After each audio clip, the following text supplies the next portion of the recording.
I would request my panelists to maybe introduce in a short way. Over to you, sir, Dr. Farhat Abbas. Thank you, Mubashir. Bismillah ar-Rahman ar-Rahim. My name is Farhat Abbas. I'm the CEO of Khanum System Pakistan. I'm joined by my colleague, Dr. Sabah Hamid, right, sitting with me. It's definitely a pleasure and honor, and we want to thank the organizers for this opportunity. Thank you, Ji. So my name is Hussain Ahmed Qadri, and I'm associated with Shaukat Khanum Cancer Hospital as Director of Business Operations. It's a pleasure for us to be here, and thank you for having us here. My name is Khawaja Jahanzeb. I am the CEO of Zeb Travels, and Zeb Travels working since 50 years and participating the international exhibition since more than 40 years. Assalamualaikum. My name is Dr. Talha, and I am the CEO of BIMI. BIMI is an online mental health platform. We work for Pakistani people in Pakistan and residing outside too. Thank you. Thank you. So, it's a great honor to moderate this discussion on the topic of medical tourism. Many of you may know that medical tourism is one of the most evolving industry within the tourism realm. This industry has almost reached 40 billion US dollars on an annual revenue across the world. And the compound annual growth rate is around 10 to 12% for us. If we think of Turkey, Malaysia, India, they all have almost crossed $1 billion. Like India this year has almost $10+ billion achieved through this. This industry is basically offering medical care at world-class facilities with exceptional destination and landscape like Pakistan have, and hold huge promise to be like an industry which can facilitate countries in not just earning big dollar value, but also improving their healthcare facilities. Think of Pakistan, we have excellent world-class facilities, hospitals like Shaukat Khanum Hospital, Khan University Hospital, Indus Hospital, combined military hospitals, which are basically setting new standards of world-class treatment and offering excellent services to Pakistanis and also overseas Pakistanis and foreign nationals. Our doctors who have worked and trained almost across the world in top facilities in US, UK, Middle East, and you think of, and their excellence is world recognized for their skill, for their knowledge, and we feel that Pakistan is blessed with them in bigger number in the Pakistan, and they can become an excellent source of providing medical tourism to overseas and foreign national. Cost effectiveness, Pakistan is basically offering these treatments at fraction of a cost. If you think of a cardiac procedure in US or a Western country, it costs about $100,000 or maybe somewhere around that. While if you think of a top-tier medical doctor or top-tier surgeon offering that same procedure at a world-class facility, we are about 1/10 of that cost, or maybe a little less in sometimes. So think of $100,000 to $10,000 value, and same doctor who is an excellent or top tier in his class offering that. Pakistan has amazing landscape. Think of a patient healing at Arabian Sea or in the lakes of Skardu or at the beautiful place in Honza and Swat Valley. Moreover, the hospitality aspects of Pakistani people. We take patients or our tourists not just as consumers of our services, but as our guests. We honor them, we understand their cultural sensitivities, we understand how to treat them and keep them at ease. So with this, we think of like medical tourism providing or becoming a new growth factor for Pakistan, and we feel that Pakistan can tap into it, and today's discussion is around this topic. And I would probably go to all of my panelists to suggest what is integrated? How do you see integrated healthcare in realm of medical tourism and Pakistan becoming a potential hub for it? Over to you, Dr. Farhat Abbas. Thank you, Dr. Mubashir. Thank you for setting the stage. And, before we really start describing so-called integrated health, I think you have rightly captured the scenario, and I would just give 2 or 3 opening statements. From a country perspective, many of us who have been exposed to healthcare in Pakistan, both in private and public sector, and those who have had similar opportunity, either contributing, working, participating, or seeing how the healthcare is done, I would say that there's so much potential in the country, and in terms of opportunity capture, I think we are really at a great disadvantage.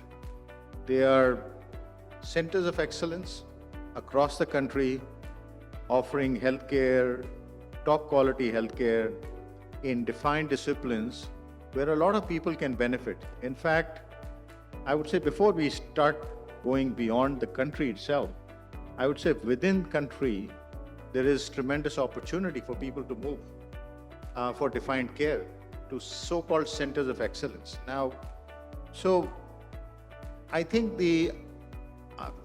my panelists and my colleagues here, I'm sure they will agree that Pakistan has so much to offer.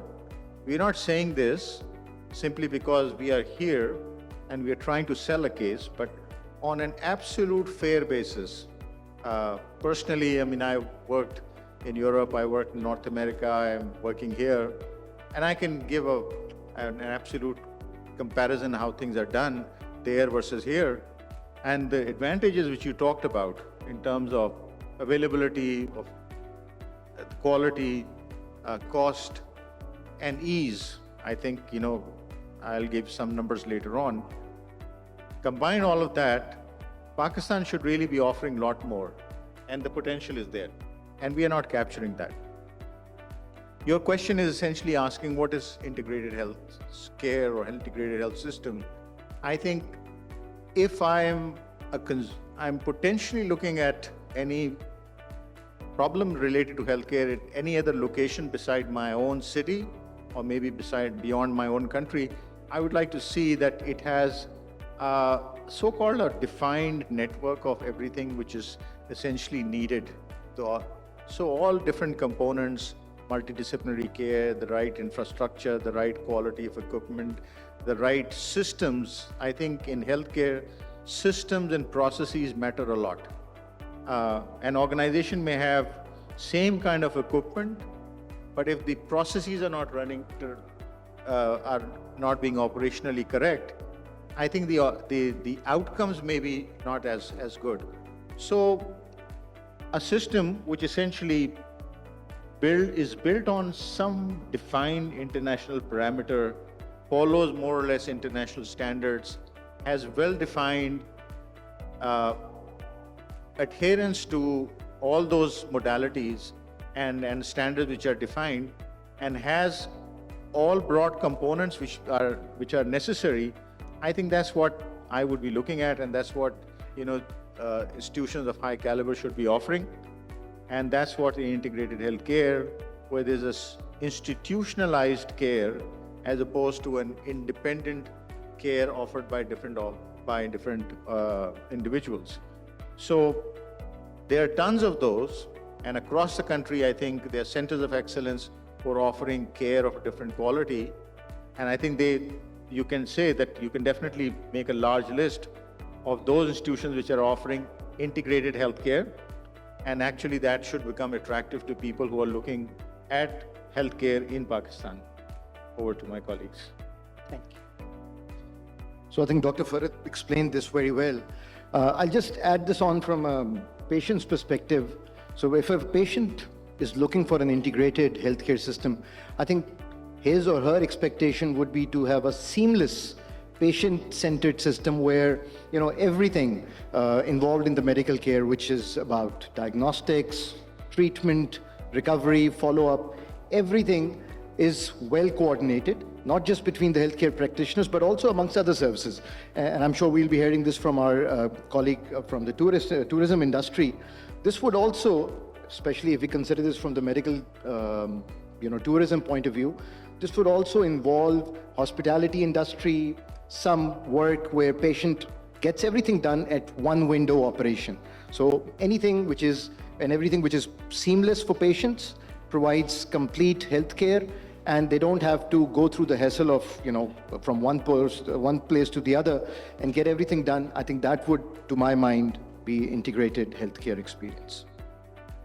Thank you, sir. Yes, sir. How do you see integrated healthcare from tourism perspective? Like, what importance it holds in terms of medical tourism? Actually, I am in the tourism business since 50 years, and I participate in many exhibitions since so many years, and so many countries come with a tour operator, with a hospital also. So we have the lack of the awareness about the Pakistan medical facilities. So my suggestions, the major suggestions, when we go to participate in the world famous exhibitions like World Travel Mart, where a lot of Pakistanis living in UK, then we have to be attract during the ATM, Arabian Travel Mart, and one is ITP. This is a German tourism exhibition. This is the world's largest and the oldest tourism fair. So my suggestion is that we have to collaborate with the tourism industry, with the hospitals. Okay, whenever we registered and go to participate in this exhibition, the hospital people will go with us. It is a very helpful to create awareness about our medical facilities. Like I feel it in USA, how many Americans are going for the treatment to Canada and Mexico. Like we can attract our neighbor countries like Bangladesh, Afghanistan, and we never forgot the Pakistani living abroad. This is the more than 10 million. We can attract these people for the medical treatment for the two reasons. The one reason is the cost. The second is time factors, because the other countries, the developed countries, give you the very, very long time. And when the Pakistanis living abroad come for the treatment in their own country, they are very comfortable to stay with their relative in Pakistan. Thank you. And how do you see, Dr. Talha, in your case, the integrated approach from care perspective in tourism? So I would like to talk about the general ecosystem as well. Rightly so, two of the colleagues mentioned that how seamless care is important at the from primary care to tertiary care. There's from the start point, you have to be very seamless on your care delivery models. There are certain examples in the country, across the country, the institutions which are delivering that. I believe from an integration from a policy perspective is also required, where a government is more open in terms of medical tourism visas. There are special windows available in embassies at specific countries where there's fast track available for medical purposes. And infrastructure is important. Hospitality industry has to grow with the healthcare industry as well to accommodate if you're forecasting some kind of medical tourism in the country. There is fragmented approach right now. I know for a fact, in my experience, I've seen a lot of Afghan nationals coming into the country, a lot of Iranian nationals coming into the country, but they're mostly towards the central or the northern side of the country, the institutions that cater to those populations. According to a study after 2019, there were around 10,000 Afghans coming to Pakistan, registered through proper channels coming for healthcare. There are unregistered people also coming in. There are other ways that people are approaching healthcare in Pakistan. If you regularize this, there'll be, I think, the quality obviously increases because they go to the right people and they're just not at the hands or mercy of quacks, so to say. When you talk about mental health and well-being, I think Pakistan has great potential in terms of its scenic locations. And wellness market itself around the world is booming now. And there's a new concept of wellness retreats, and people are taking those retreats, as to say. And I believe there are some examples in the northern part of the country where some hospitality groups are diving into this. I think from a tourism perspective, tour industries can also explore how you can package wellness as a product offering from your end in these exhibitions. Great, thanks. Great comment. Coming over to you, Dr. Farhat Abbas. What key strengths does Pakistan offer to international patients seeking advanced medical tourism or advanced medical care at your hospital? Thank you, Dr. Mubashir. You want me to answer from an institutional perspective, right? Yeah, institutional, maybe you can touch upon overall Pakistan. So, from an institutional perspective, I think, the Khan University Hospital, which you see here in Karachi, is part of a large network, which is called Khan Development Network. We are present in over 30 countries. The Khan Development Network's engagement in health and education is over 100 years old. So primarily they have been engaged in primary and secondary care. And I think that as far as the tertiary and quaternary care is concerned, we are into high quality care for the last 4 decades. So we just celebrated we are present in about 6 different countries with health centers. So as far as most of our healthcare facilities, we see about 16 million patients a day in our entire health system. So it's a massive operation. There are over 30 different hospitals in different countries. We are trying to connect all patient databases through electronic health records of the highest quality. And that's a massive investment. But I must also tell you that the sister organization, which is the Khan Health Services Pakistan, which is primarily looking after primary and secondary level care, and you see that massively operating in the northern areas, and the university hospital and our other off-campus hospitals and our close to 300 different small locations across the country, we are engaged into secondary and tertiary care. So we work as a system. And I think some of the positives which I can talk about from our perspective is, I think there's enormous amount of learning within the system which is existing, experience is existing. All our hospitals are either Joint Commission accredited. We became the first private university hospital in the region to become Joint Commission accredited, and I must congratulate Shaukat Khanum. They've soon followed. So now we are very lucky that we have, I think, 5 different hospitals. The first private sector hospital, public sector hospital, PKLI, just got Joint Commission accreditation. Now, for those who are not familiar with what is Joint Commission is a framework of quality assessment of the highest level. It's an international organization, North American based. And except for the buildings regulations, the rest of these, all of the parameters in which they use to assess how effective the health system is, their standards are more or less the same. So we got first accredited in 2006. So this gives at least our patients and families and others some assurance that we are a quality organization which is internationally benchmarked. Second thing is our laboratory networks is quite huge, and we are again CAP accredited. And what we try to do, because quality is the pinnacle and underlying principle, we have to ensure that. So beyond national regulatory bodies, which are obviously, we go for all kind of assessments and everything. In every area, we have international benchmarking, whether for our health care organization or our academic programs and institutions. So the last point I will say that I think we have experience, we have reasonably world quality facilities, we have comprehensive integrated health systems, and we are, because of our network presence, we already have a fair amount of telemedicine experience. I'll tell you, we run a hospital in Kabul, and we started that in 2005 under extreme difficult situations. And now this hospital, you won't believe it, has done over 4,000 or 5,000 open heart surgeries in children, in pediatric open heart, with less than 3% mortality. But the entire Kabul operation is tele-linked with our main hospital here. So their images, their everything is back and forth.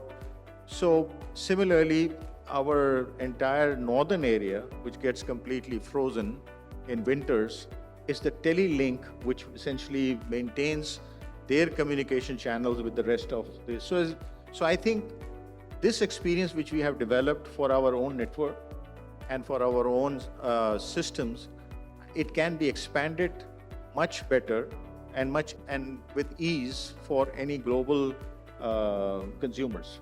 So not only you have physical facilities, but we can offer global reach through our tele network. So you see that you have like increasing role to offer it to overseas Pakistanis and to foreign nationals. Ji, Mubashir Sahab, I think if you start putting boxes, I think we can probably tick most of the boxes, and my colleagues will say the same. And as long as the so-called this area is comprehensively looked at by government and other sectors, which is the travel sector, the hospitality sector, government, really looking after visas and everything else, embassies and consulates getting involved. From delivery side, we would be very easily able to offer a door-to-door full program of anybody who's seeking treatment to be brought, because we already do that for a lot of patients who come to us from very, very difficult geographic locations who we serve. So patients from Syria, patients from Afghanistan, patients from before in Africa, the care got better established. We used to fly them to this location. So what I'm trying to tell you is although we were not focusing on so-called medical tourism, but we had to develop systems to cater to a large population who needed this kind of facility. Excellent. Over to you, Mr. Hussain Qadri. Pakistan has developed advanced medical treatment at very cost-effective. How do you see Shaukat Khanum offering these advanced options and innovations in healthcare? Thank you, Ji. So from the institutional point of view and even from the Pakistan's point of view, in recent years we have seen many significant advancements in cancer and oncological treatment in the country. Shaukat Khanum, as Dr. Farhat said, we also are very proud to have achieved what we have achieved in terms of quality assurance and accreditation standards. And there is absolutely no doubt that this, and again, when we talk about healthcare providers coordinating care with each other, there's just so much coordination between Aga Khan and Shaukat Khanum, and a lot of what we have learned and what we've achieved is also because of the help that Aga Khan provided us. And that's one example, that's something we can leverage for providing better care to international patients. So coming back to Shaukat Khanum, Shaukat Khanum provides the state-of-the-art, it gives that option that it has the state-of-the-art health facility, which is, which has cutting-edge technology in radiation therapy. It provides therapies like IGRT, IMRT, and stereotactic radiosurgery. Now, these are all those radiation therapies which provide non-invasive treatment, targeted treatment, and at almost fraction of a cost of what the world is offering at. This is the latest equipment, this is the latest machines, but it's something that most of the international patients can benefit from. We also offer immunotherapy, targeted chemotherapies, which are precise and based on genetic profiling. Then we also have this facility of bone marrow and stem cells transplant. So all in all, and before I move to the type of doctors we have, it's important to say that Shaukat Khanum, just like Aga Khan, it's one of those 5 hospitals. In fact, Shaukat Khanum, both campuses of Shaukat Khanum, which is the one in Lahore, which started in 1994, and the one in Peshawar, which started in 2015, both are JCIE accredited, Joint Commission International accredited. And then, in our effort to continuously improve our quality, we became the first hospital which went for Joint Commission's enterprise accreditation. And that also includes our Karachi clinic, which we have here. So the third hospital is under construction at the moment, and we hope to see that very soon in this very city. And this will enable us, along with our internationally qualified doctors, it will enable us to treat more international patients. We are currently treating international patients. There are patients from Afghanistan and other countries who have availed services from us. But of course, there's a huge gap, and there's a lot of potential which we need to fill. And I'm sure we can all work together towards a better treatment option or a medical hub for international patients here in Pakistan. Great. And you rightly touched upon accreditation. So how do you assure the quality and assurance of quality standards and accreditation for overseas patients? Right. So Joint Commission International Accreditation is a sister arm of the American Association, the Joint Commission. That is something which is recognized across the world. So anybody who wants to be assured that the care that they're being provided in a certain hospital, if they know that this hospital is accredited by the Joint Commission, that in itself sets up the foundation for their confidence.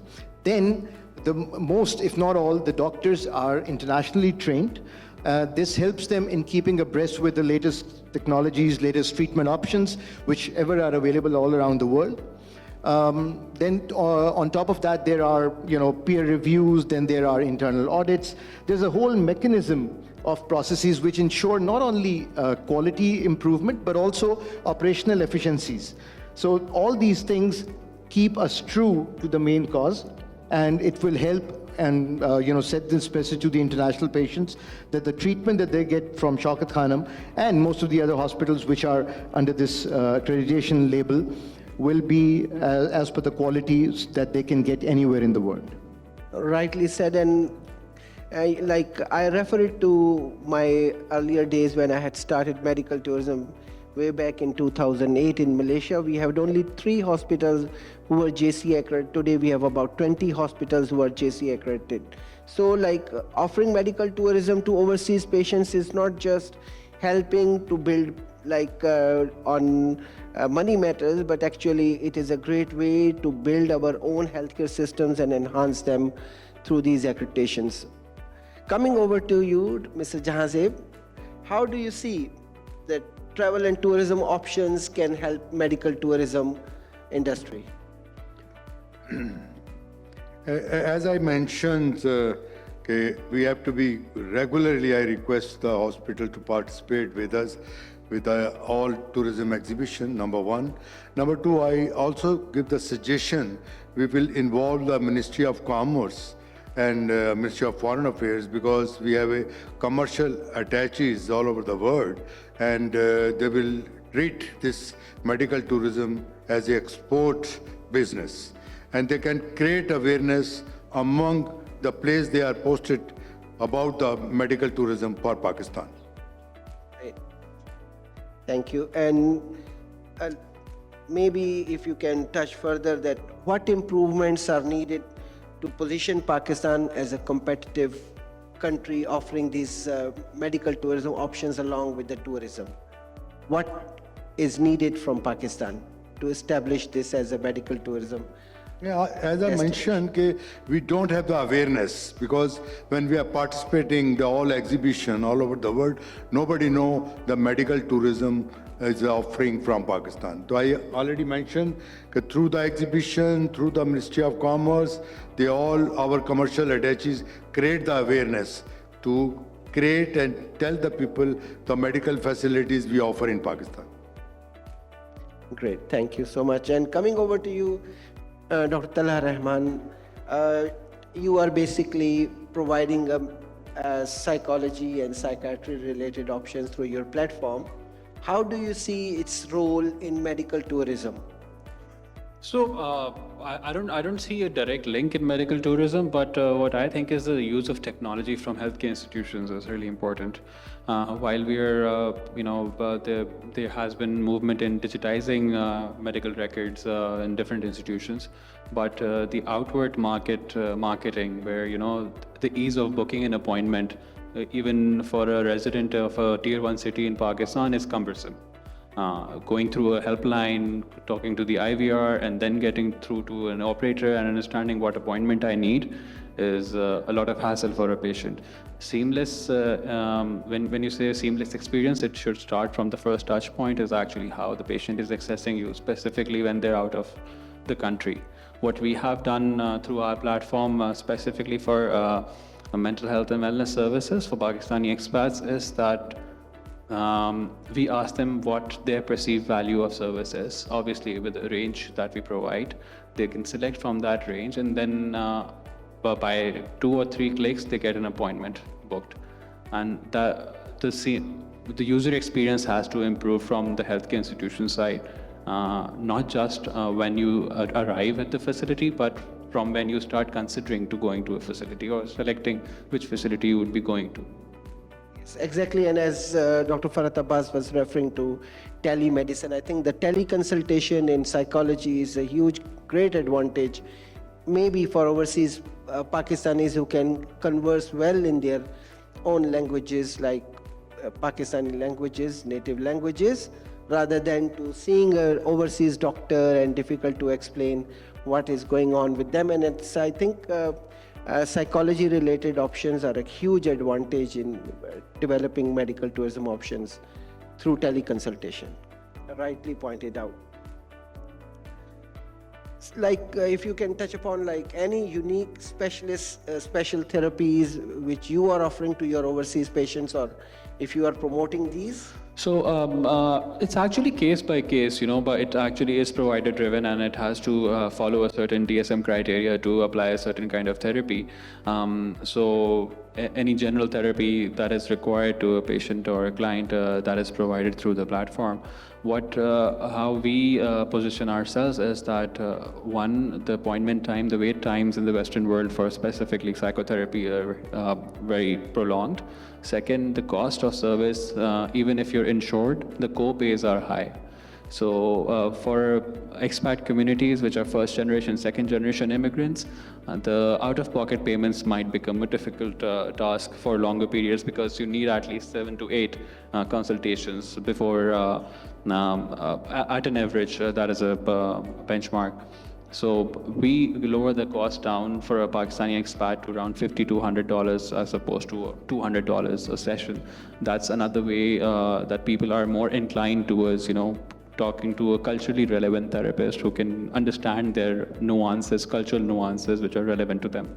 Right. So probably because you are a platform-oriented, IT-driven, you may be doing a lot of digital marketing.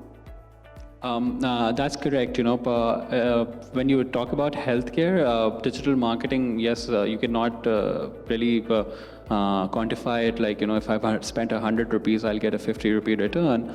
But healthcare is more about awareness and building the trust first, and, making people aware of their lifestyle and what actually is going on with them before they make a consideration of choosing their provider. Excellent, thank you. I would like to pose this question to all of my esteemed panelists. What are the challenges to Pakistan in developing medical tourism from your own perspective? If I come to Dr. Farhat Abbas. I would say that I'll start with an assessment of opportunity versus actually what is happening. Overall, I'll go back to my initial statement that on an absolute fair basis, if you see, a lot of things which Pakistan can offer, actually, they're not materializing. We as a country, I think, we have a lot more to offer, and the basis you make is when you start comparing what your potential and what your capacity is in different sectors, in different areas, and you start looking at those who are performing extremely well.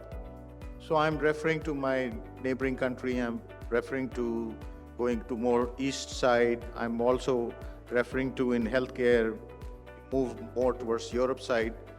You go and study all those and you start comparing in health what is available in the country in high quality institutions across the country in different areas. I think the capacity is there and the difference is very minimal.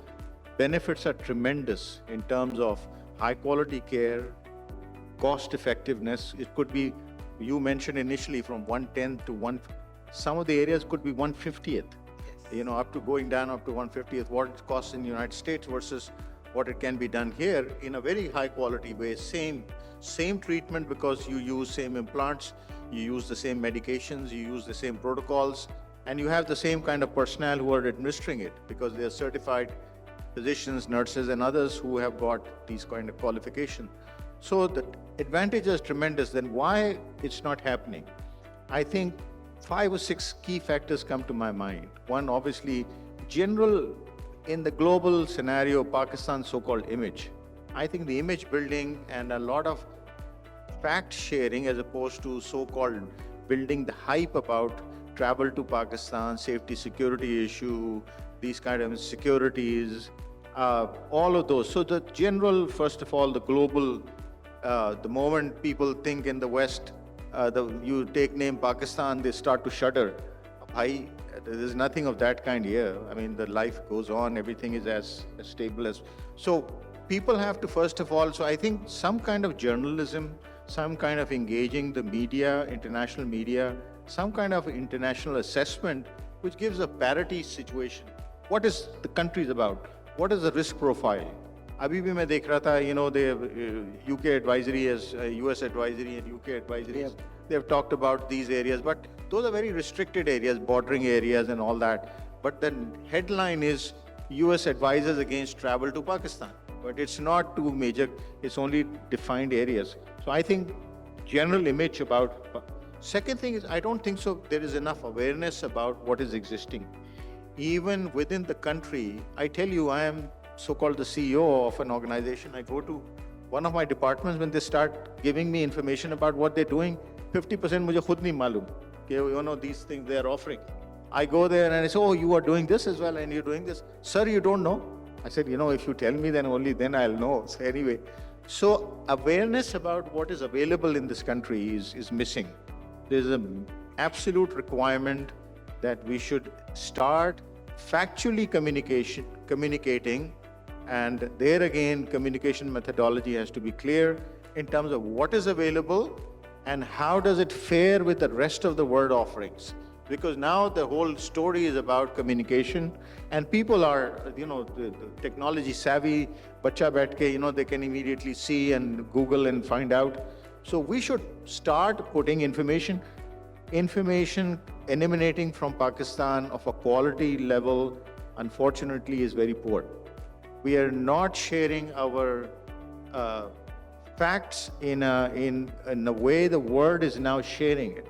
So I think that information sharing is very much missing. And then I think once the build-up starts happening, the world starts getting to know, okay, people are going to this country also, or to this institution also, or to this city also. Then there is a story which starts building up, and I think it's one person's word of mouth versus the other. Confidence building will take a while, but I think it's not late.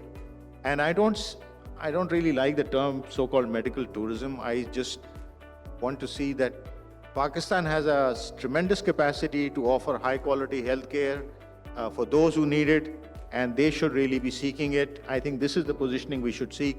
You have over 10 million Pakistanis living abroad. Let's not target the rest of the world. Look at what is happening in Canada, in US, in Europe. Look at the amount of time these people have to wait to even get a doctor's consult. If you have to get a diagnostic done, it's impossible. If you've done the diagnostic, you can't see the specialist. So they are really caught in a bad situation.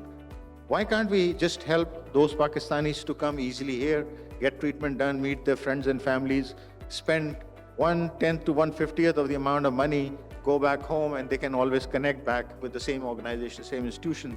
So I think it's a very simple situation to understand, but very, very difficult to offer sustained solutions to overcome this.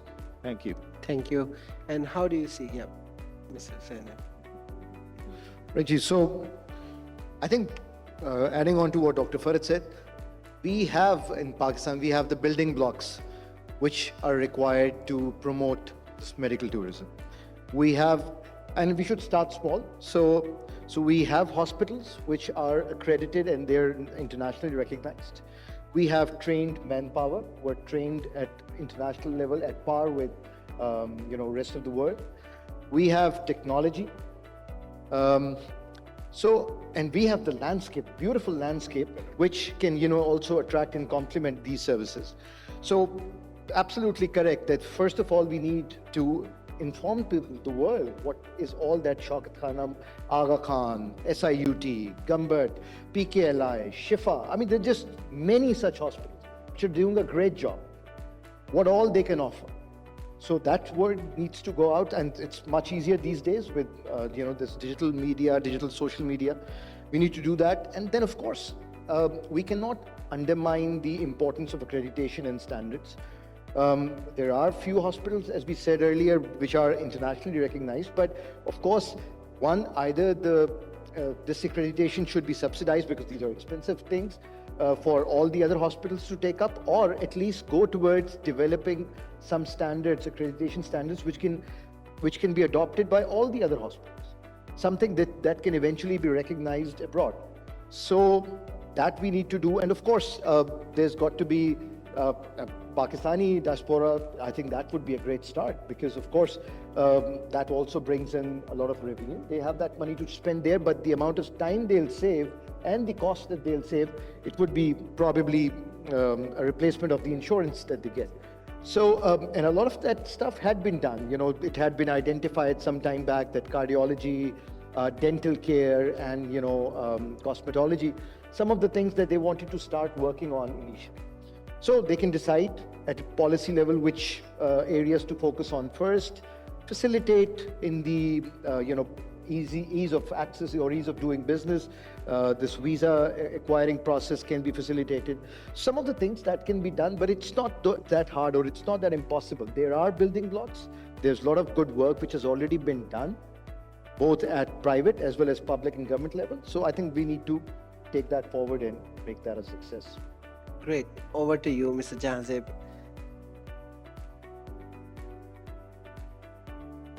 As a tour operator, my feeling is this: we have a very lack of awareness about our medical facilities in Pakistan. Regarding the travel arrangements, now the visa is so easy. Recently, Government of Pakistan announced 126 countries free visas, and they will giving the visa on NADRA website within 24 hours. We also offer Arab countries, 6 countries, 90 days visa on arrival without fees. They can get that. And sometimes the people ask about the ticket, inward ticket. We call inward ticket. Like some person want to travel London, Karachi, London, Toronto, Karachi, London. So they find the more cheaper ticket they will find from Pakistan instead in Canada and in America. So facilities in the hotel rates all very reasonable. My only main cause of the lack of awareness of the medical facility of Pakistan. We have to be great. Therefore, I am requesting again and again that every exhibition which the tourism and tour operators is participating, we take some hospital with us in the exhibition, and our commercial attaches all over the world, they also can create the awareness, because we have a main problem of the awareness about the medical facilities in Pakistan.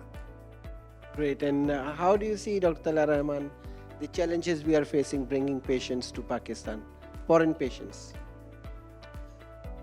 I think, first of all, it's the lack of security. Um, and, we need a consistent effort. It cannot be a one-off or one-term effort where we try to uplift the image of the country and someone leaves and it goes haywire again. It has to be a systems-oriented approach for industries to flourish, as to say, not just the medical tourism industry. And apart from that, rightly said, building homegrown accreditation standards, which can be, vetted in a way that people do recognize them at least at a regional level to begin with, to make access to quality care easy and cheap, I would say. And that's about it. Thank you. Great. Maybe coming to my last question, I think it's about time. So I would ask Farhat Abbas, what policy changes or maybe government support is required to help thrive this industry? देखिए बिल्कुल I would say that it has to be a government initiative. Government should really engage all key stakeholders, all sectors. But if government is behind it,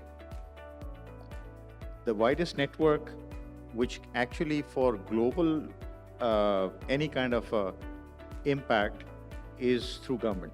Because in almost every country they have embassies, they have consulates, they have standard methodologies of really negotiating with others.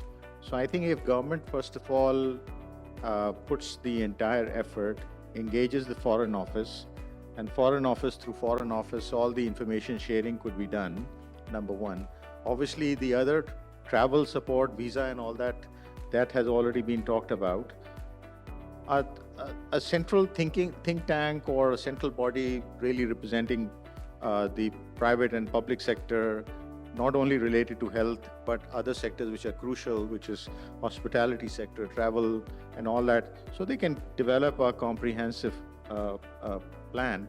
It will be very important that if it's done as a national effort, as opposed to individual organizations really trying to put the whole system, because individual organizations will plug in their small component into a very well orchestrated and well thought out program which is executed at the national level.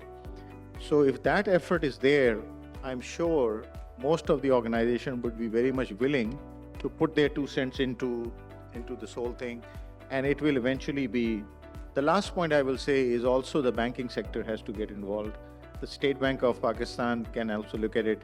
And one thing is perhaps to promote this entire thing, maybe the taxation laws could be looked at, maybe some relaxations could be really given to initiate and to allow the entire national organizations to offer very high quality competitive care in a very, very safe and secure environment.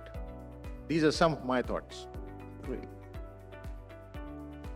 Right, so I think Dr. Farhat put it rightly. It has to be a government initiative and everything. First of all, it has to be a decision that this needs to be done. The immense potential in this, the amount of money it can bring in for the improvement of our economy. Health tourism can lead to other forms of tourism, and we are blessed with a lot of, as I said earlier, breathtaking landscape. There's a lot of culture that we can offer. So it has to be first a decision that this needs to be done. And once that is, sorted, there are things that have been done in the past. There are things that can be built upon. So, again, all those things about developing hospitality industry around this. There's got to be facilitation centers. There've got to be one-stop window operations. Short-term and long-term visas for medical, tourism. People should not have to wait so long to get this done.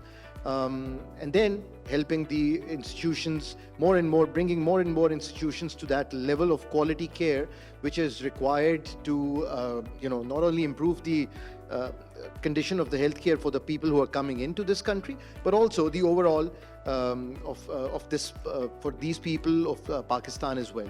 So all this has to be a well thought of plan.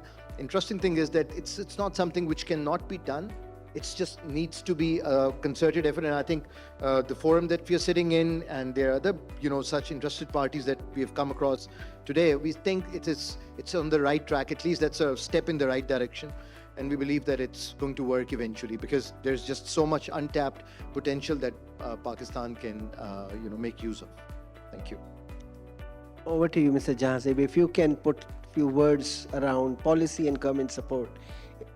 Policy and government support in establishing medical tourism industry from tourism perspective. My suggestion for the government is to give the facilities to participate the hospital on the international forum. Because of the lack of awareness, we have the big problem. Nobody know if we have what kind of facilities Pakistan hospital is offering. When we go to exhibit in any international conference, people are asking us, and they're very surprised that you have a very good hospital. Because many people also ask me many times that many people are coming for the treatment to England and other countries. So we have main problem is the lack of facilities and the awareness, and we have to create awareness. Otherwise, visa facilities and the hotel bookings and the travel facilities all very comfortable for Pakistan. Perfect. And how do you see Dr. Rehman? Any policy related? But you also have to look at the flip side. The unidentified filtration of people coming into Pakistan, specifically Pakistani expats coming back by the means of deportation. There's a rampant practice in the Middle East that if a person is identified as an HIV positive, without information, there's a deportation, and the government does not even know when they come back. They go back into the community, and there's a chance of spread over there. So consulates have a very big role to play in, I believe, in creating these barriers both ways. And I think organizations like AKU or Shaukat Khanum would be willing to set up mission clinics within the consulates. So those can be for the expats living in those areas, and that can be a filter clinic for attracting medical tourists to the country, while the government is providing you that space, at low cost. Great, thank you. So, if I concisely summarize it for you all, I think Pakistan is at great advantage in developing medical tourism as one of the favorite destinations for maybe, say, Central Asian countries, African countries, Middle East, and maybe for Western countries as well, because we have the best of the world skill, the top-notch facilities as well. We are, as very well said by esteemed panelists, that we are accredited with the best standards in the world, and our doctors serve all around across the globe in best hospital facilities. So we are not short of any medical-related abilities, options. And the most important thing I see is the cost effectiveness. With exceptional landscape, you cannot deny somebody healing in this beautiful landscapes in Pakistan with the organic food and the hospitality which we offer, which helps them to heal with nature and beauty and with the love of our people. Thank you so much to my esteemed panelists. It was really a wonderful and thought-provoking conversation.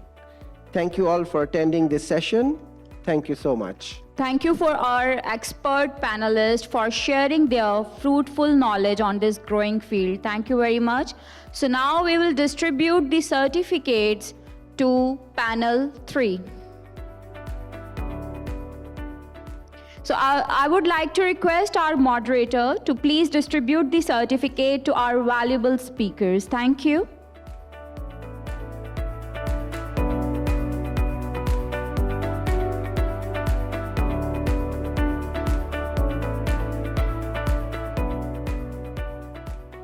Audience, please give a big round of applause for all these speakers. Thank you.